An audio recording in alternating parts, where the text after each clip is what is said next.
Hello, I'm Orrock and welcome to this edition of HR Video News.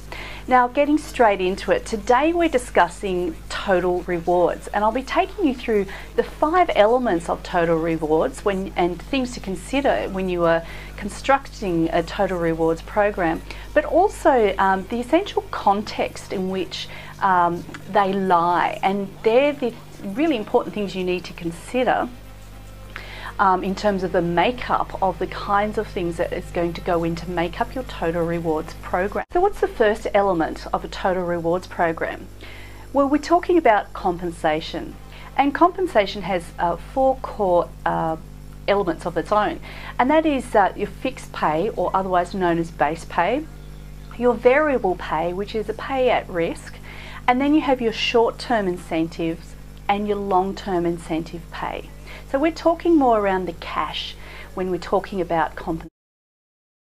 The next element in a total reward system are your benefits, and these are programs offered by the employer to supplement the cash offered in terms of compensation.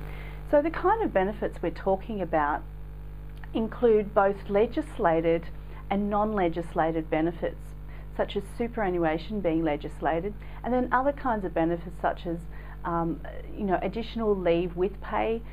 It may be health benefits, it could be car parking, a whole range of different benefits. However, be aware that the Canary review, which is looking at the future of the Australian tax system, has now suggested a more flatter structure of taxing on benefits, which is now seeing an interesting impact on potential benefits being withdrawn.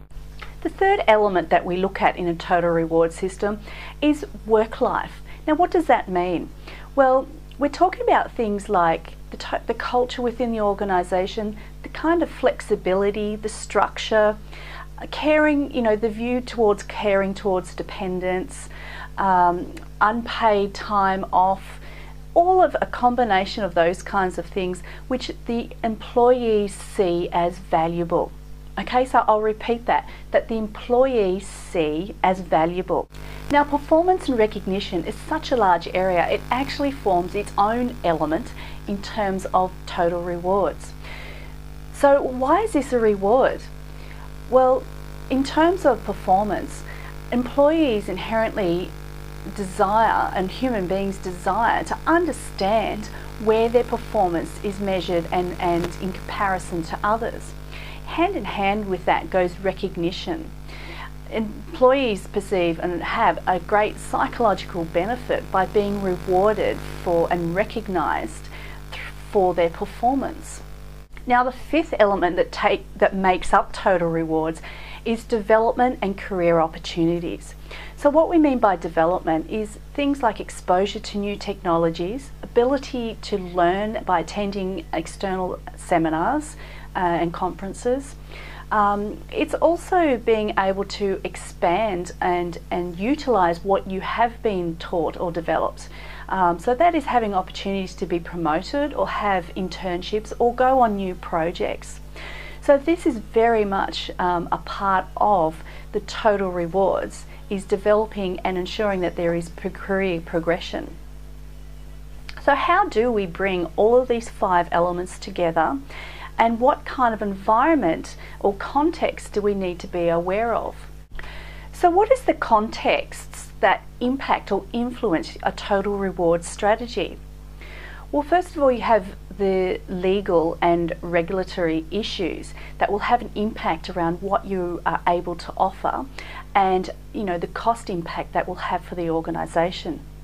Second, you have the culture and the internal groupthink, values and practices that will determine the flexibility or non-flexibility of a total reward strategy, and also from a cultural perspective, the kinds of things that is going to make up your total reward strategy. Thirdly, you then have external competition, or the competition within the organisation as well. So competitiveness is absolutely a context to take into consideration when you are determining the makeup of the total rewards program. The last critical thing to consider with a total rewards framework is what we call the exchange relationship. Now, the total rewards offered by the employer is the monetary and the non-monetary offerings to the employee in exchange for their time, their talents, and their results. So the key thing here is that the employees need to see value in the total rewards. Otherwise, there is a breakdown in the exchange relationship between the employer and the employee.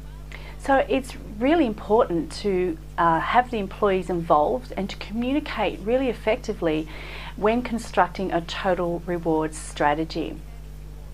So I hope this brief outline and framework has really given you some food for thought today on the kind of things you need to consider when developing a total rewards structure. I'm Anne-Marie Orrock, and thank you for joining me for this edition of HR Video.